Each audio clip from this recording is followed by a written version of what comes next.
Ainda no capítulo 5 de Mateus, Jesus segue com o Sermão da Montanha. Nesses próximos versículos, ele irá falar da missão dos seus seguidores e discípulos e da sua própria missão. Após ele descrever a identidade do verdadeiro discípulo, ele diz que esses discípulos e todos nós que também somos seguidores e discípulos de Jesus hoje, somos o sal da terra e a luz do mundo.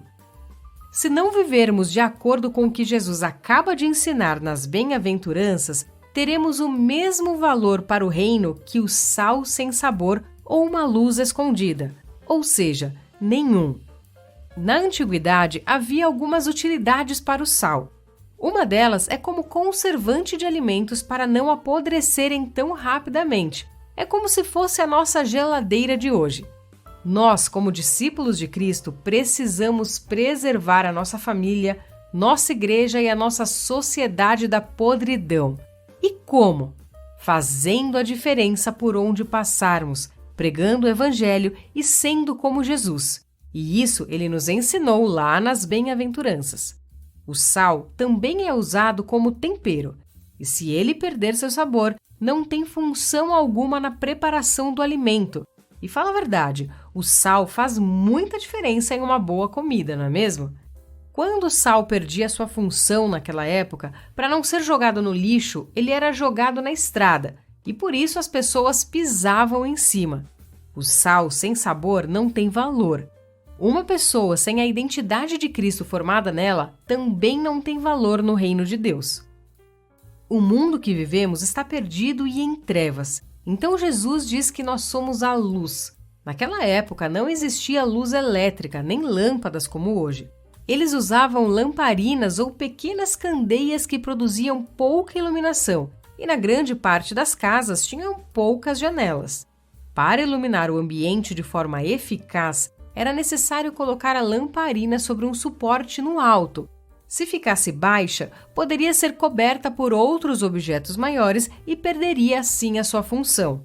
Precisamos, como discípulos de Cristo, abençoar com a luz de Deus que há dentro de nós as pessoas que nos rodeiam.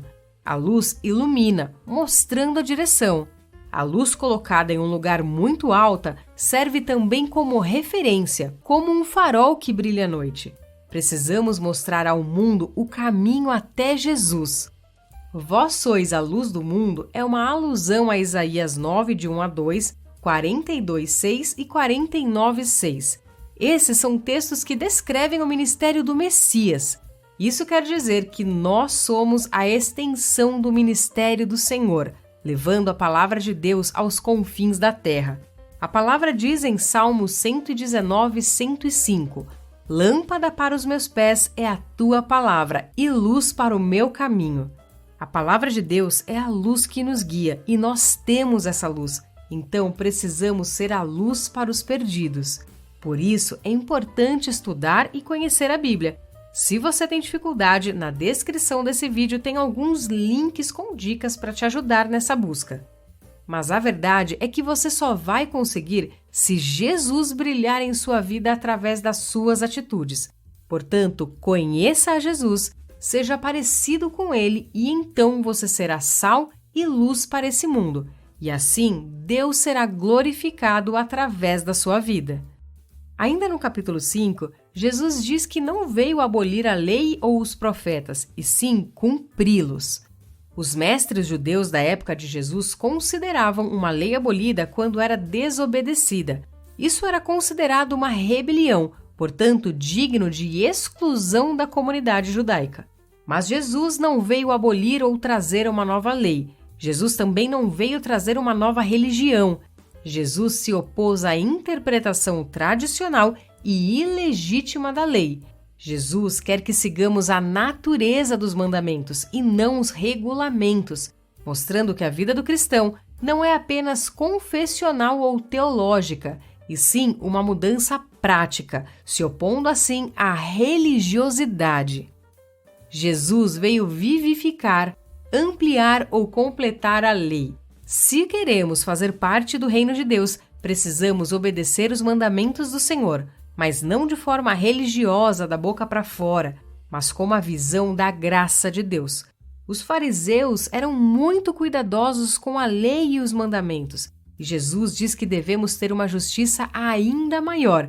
Isso pode parecer até impossível, e é mesmo se tentarmos sozinhos, mas com o Espírito Santo e Jesus, nós podemos ser verdadeiros discípulos obedientes, indo além da lei.